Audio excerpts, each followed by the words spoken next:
Did you know that at its peak in the US in the early 1990s, AIDS was the leading cause of death for Americans aged 25 to 44?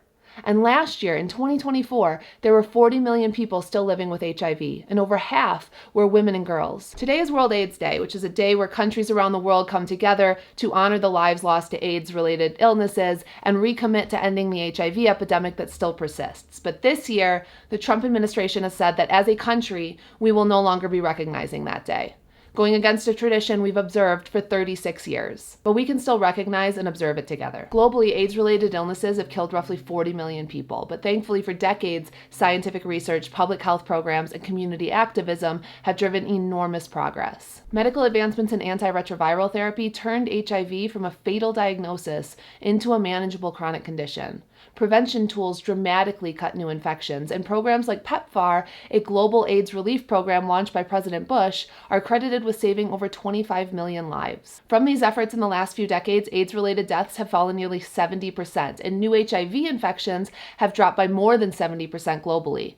That's why World AIDS Day is important. It's a moment of accountability and awareness. And it's not just canceling observance today. This year, this administration froze all HIV foreign aid for a period of time, which shut down clinics and led to thousands of staff having to be let go. They also dissolved USAID, which carried out most of PEPFAR's work, and they canceled more than 70% of global HIV program grants, including programs for treatment, prevention, and support for vulnerable children.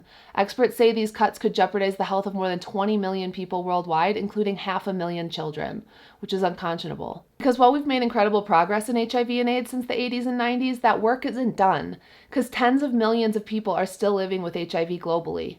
The good news is, because of science, there are prevention strategies and treatment options. But their success depends on strong global programs and on acknowledging that the epidemic still exists, which is part of what World AIDS Day is for. It keeps public attention on a crisis that relies on resources and action. So today, despite our president's harmful decision, let's please join the rest of the world in raising awareness and continuing the fight to end AIDS.